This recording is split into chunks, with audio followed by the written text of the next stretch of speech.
Consistency or intensity? What matters more when we get older in terms of health, fitness, and longevity? As you may know, a lot of the work that I do is for men over 40. And as someone who's turning 57 in just a couple weeks or a few weeks from now, I can tell you that things change as you get older.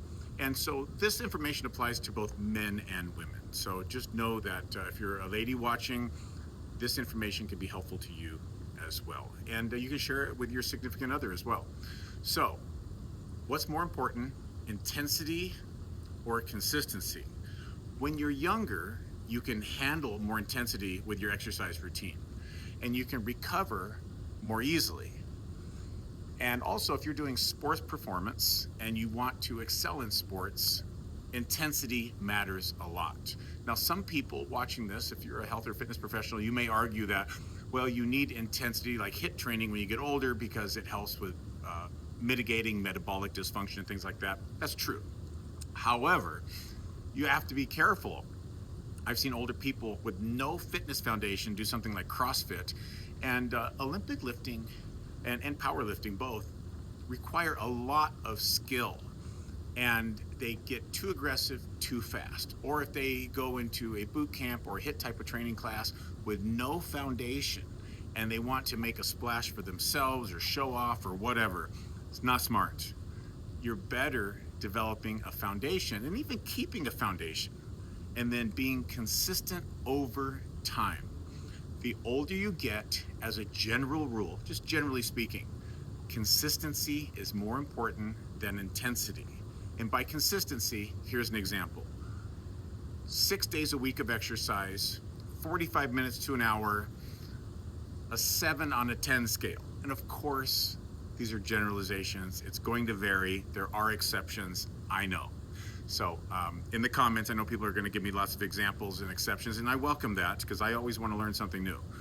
But just realize that the information I'm giving, I don't know who's watching this. Hundreds and thousands and sometimes millions of people watch my videos. It depends what it is. So I can't give specificity because I don't know your health history. I don't know the blood panel that you just got done from the doc. I don't know what your last EKG or your chest x-ray looked like. I don't know. So I can't make a determination. So I always give very general information. What I can tell you is that you need to have a wide variety of activities in general when you get older, because as we get a lot older than I am now, in decades older perhaps, people have a lot of falls. And a lot of people say, well, they fell and they broke their hip. But what happens is that their hip actually breaks and then that causes the fall. Both can be true. And that would be from osteoporosis and possibly osteopenia, but if it's at that case or at that severity, it's osteoporosis, and it could be a whole host of other challenges going on orthopedically. So balance training, proprioceptive training, reaction training, things like that. Also, people always ask about, when it comes to intensity and duration and frequency and all these things, and then it comes to the topic of strength training. Well, how much should be free weights and how much should be machines as we get older? This is always such a weird controversy for fitness professionals, and there is more than one perspective that's correct, and it does depend on the individual and the individual circumstances. So let me give you some examples. Machines are good when balance is not your focus. Sometimes, I think I heard Paul Chek say this a long time ago, and he made a good point.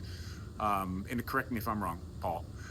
But sometimes there's not even enough strength to do an exercise that requires balance, but you need to have some fundamental strength to where you can also incorporate balance.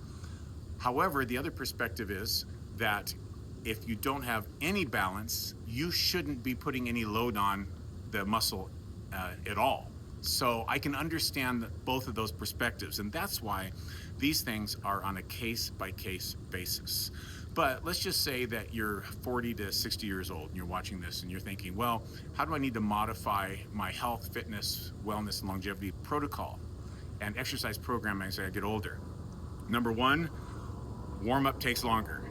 It just does. So you're not going to believe this, but everything just crashed. So I lost the rest of that lesson, but I promise I will do it for you later. But hopefully this was helpful to you. You can still comment below and tell me what you'd like to learn. Thanks a lot.